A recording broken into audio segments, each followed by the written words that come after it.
ये स्पोर्ट्स महफिल में आपको खुशामदीद कहते हैं दी अहमद हसनैन शो। और बहुत सारी खबरें हैं अहमद साहब के साथ आज खबरें डिस्कस करनी है। और चेयरमैन पीसीबी के हवाले से ये बताया जा रहा है जी कि वो जो कुर्सी है वो म्यूजिकल चेयर बन चुकी है, बिल्कुल उसी तरह जिस तरह 2014 में ये म्यूजिकल चेयर बनी थी। नजम सेठी किसी दिन आ रहे थे, किसी दिन जका अशरफ आ रहे थे।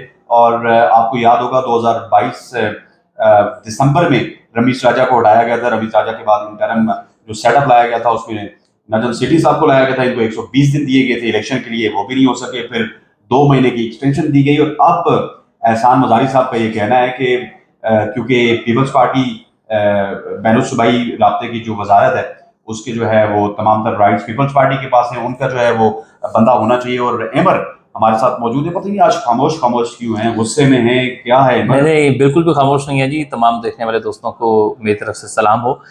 बात यह है कि ये इस वक्त मेरा ख्याल है कि लालच है, मुझे तो लालच नज़र आती है। देखिए ना, आपका वर्ल्ड कप जो है सर पर है, ये अब जून का माह चल रहा है और अक्टूबर में आपका वर्ल्ड कप होना है। और उसमें आप अगर आपकी मुल्क की हालत अगर ये होगी कि पीसीबी की चेयरमैनशिप के लिए 2 लोगों में लड़ाई हो रही होगी, तो आपकी टीम के ऊपर क्या असर पड़ेगा। इसलिए सबसे पहले थोड़ा हम ये देखते हैं, ये मामला नजम सेठी और जो ज़का अशरफ है इनके साथ आज नहीं, ये पहले भी इनके दरमियान एक सर्द जंग चलती रही है।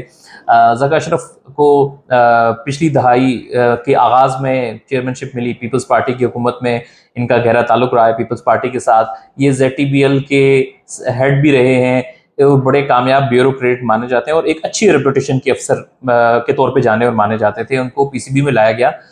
उनका दौर कोई बुरा नहीं गुजरा है ज़का अशरफ का बतौर पीसीबी चेयरमैन, या कंट्रोवर्शियल उस तरह से नहीं गुजरा है। लेकिन ये ज़रूर रहा कि उस सारे टेन्योर में कभी ज़का अशरफ साहब आ जाते थे, कभी नजम सेठी साहब आ जाते थे और वो अदालत से रिलीफ लेके आते थे कभी। और ऐसा भी रहा माजी में कि नजम सेठी साहब, जिनको पहली मरतबा अगर आप लोगों को याद होगा तो जब 2013 के इलेक्शन होने थे उससे पहले जो इंटर्म सेटअप था पंजाब में, उनको जो बनाया गया था, सीएम पंजाब बनाया गया था। फिर बाद में उनके जो वो पीसीबी के चेयरमैन के लिए जो नून लीग की तरफ से वो उम्मीदवार भी रहे। 35 पंचर का इल्जाम भी आया। 35 पंचर का इंतजाम है। बाद में खान साहब ने कहा था कि वो तो मैंने ऐसे ही कह दिया सियासत में।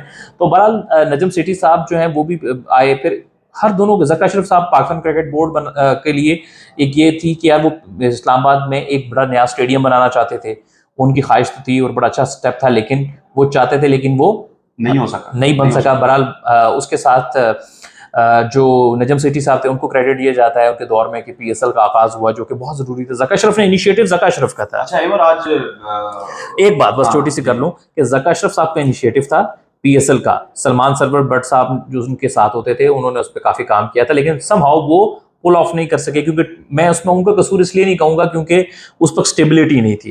लेकिन ये बात जरूर है कि इसमें इसका आगाज, इसकी बुनियाद जो है वो ज़का अशरफ साहब ने, इसका सोच का जो होता है ना कि ख्वाब इकबाल, इलामा इकबाल ने देखा और कायदे आज़म मोहम्मद अली जिन्ना ने पाकिस्तान बनाने का ऐलान किया, तो इसी तरह से ख्वाब ज़का अशरफ साहब ने देखा और बनाया नजम सेठी ने। तो दोनों को अपना अपना क्रेडिट जाता है। आपका जो शॉट है ये ओवर एक्स्ट्रा कवर है, जो क्रिकेट में एक दिलकश शॉट होता है। अच्छा, आज आमिर सुहेल साहब को मैंने देखा, उन्होंने बयान दिया जी कि ज़का अशरफ के दौर में क्रिकेट बहाल हुई थी, ज़का अशरफ को होना चाहिए। आरिफ अबाई साहब कह रहे हैं कि he is a very good manager, उनका होना चाहिए।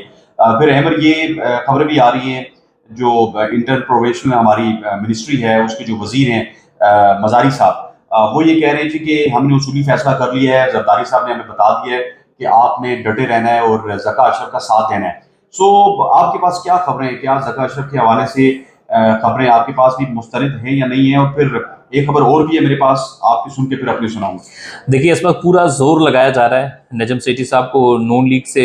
वो नजम सेठी बार बार, उनकी नवाज शरीफ साहब से मुलाकात भी हुई, वो वादे भी याद दिलाते रहे कि आपने कहा था कि हम मुझे चेयरमैन का उम्मीदवार रखेंगे।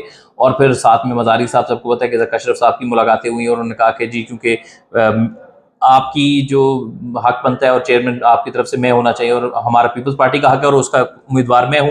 तो जोर तो दोनों तरफ से बराबर लग रहा है। और मेरा ये ख्याल है कि ये बड़ी मुश्किल एक सूरत हाल ज़रूर है, ये इतनी आसान सूरत हाल नहीं है, क्योंकि इस कोalition को लेके भी साथ चलना है। शहबाज शरीफ साहब ने वो नाराज़ भी नहीं करना चाहते, लेकिन दूसरी बात यह है कि इसमें कोई एक पार्टी भी नाराज़ हो सकती है, या तो नजम सेठी नाराज़ होंगे या पीपल्स पार्टी नाराज़ होंगी। तो मुझे ये लगता है कि, मेरा ख्याल है, ये जरूरी नहीं ऐसा हो, लेकिन मुझे महसूस ऐसा होता है कि शायद कोई दरमियानी रास्ता निकाला जाए और शायद ऐसा भी हो जाए कि वर्ल्ड कप चूंकि सर पे है तो वर्ल्ड कप तक इस मैनेजमेंट कमेटी को एक्सटेंशन दे दी जाए और उसके बाद फिर फैसला किया जाए। एग्जैक्टली यही इसी तरफ मैं आपको लेके आना चाह रहा था। ये जो आपकी खबर है ये मेरी भी खबर है कि आपकी जो इलेक्शन है उसको 40 से 45 दिन रह गए हैं, ठीक है। जो भी चेयरमैन आएगा, लेट सपोज वो 20 जुलाई तक आ जाता है, ठीक है, 20 जून तक आ जाता है, उसके बाद उसने 2 महीने के लिए तो चेयरमैन आना नहीं है, उसे 3 साल के लिए आना है। नया सेटअप आएगा, नए प्राइम मिनिस्टर आएंगे, वो अपना बंदा लाएंगे। और यही खबर है एमर मेरे पास भी कि जो मैनेजमेंट कमेटी है इसको एक्सटेंड किया जाएगा। सेम लाइक आपने देखा होगा जिस तरह इलेक्शन होते हैं तो आपकी जो केयर टेकर गवर्नमेंट होती है उसको जो है वो सेटअप दिया जाता है 3 महीने के लिए। तो ये एज ए केयर टेकर ही तमाम तर सेटअप को देखेंगे और सूरत हाल तब वाज़ेह होगी जब 2023 में इलेक्शन हो जाएगा। इलेक्शन के बाद जब नया प्राइम मिनिस्टर आएगा तो फिर पता चलेगा कि नजब सेठी का चैप्टर क्लोज होता है, ज़का अशरफ का चैप्टर क्लोज होता है, या फिर नया कोई स्टेक होल्डर सामने आता है। जी बिल्कुल ऐसा ही है और मेरा ख्याल है कि जितने जल्दी इस मामले के ऊपर कोई फैसला हो जाए उतना बेहतर है। लेकिन मेरा ख्याल है अक्ल भी यही कहती है कि वर्ल्ड कप तक आप कुछ ना छेड़ें, जो चल रहा है उसे चलने दें ताकि एक क्लैरिटी रहे। एक चीफ सिलेक्टर होता है, उसका एक प्लान होता है, उसको प्लान को आगे एग्जीक्यूट करता है, उसने एक सेटअप बनाया होता है, एक तरीकाकार बनाया होता है वर्ल्ड कप की टीम सिलेक्शन के हवाले से। तो इस वक्त अगर नया चेयरमैन आ जाएगा तो मेरा ख्याल है वो किस तरह से वो नई सिलेक्शन कमेटी लेकर आएगा तो सारा निज़ाम धर्म भरम हो जाएगा। तो हालात का तकाजा भी है कि इस वक्त जो चल रहा है उसे चलने दें, वर्ल्ड कप के बाद जिसको भी आप बेहतर समझते हैं उसको आप लेकर आएं। लेकिन मैं फिर वही आखिरी जुमले के साथ इस वीडियो को आज की एंड करूंगा कि भाई जब तक आप डेमोक्रेटिक प्रोसेस प्रॉपर नहीं लेकर आएंगे, आइन में से वज़ीर आज़म को पॉलिटिक्स को बाहर निकालें, हाँ बाहर निकालें कि जो वज़ीर आज़म आए उसका बंदा लगेगा, ऐसा नहीं होना चाहिए। प्योर डेमोक्रेसी होनी चाहिए, एसोसिएशन की वोटिंग से ही पीसीबी के चेयरमैन लगना चाहिए। ये एसोसिएशन में डमी नहीं होनी चाहिए। हाँ डमी नहीं होनी चाहिए, डमी हाय अम्मी। अल्लाह हाफ़िज़।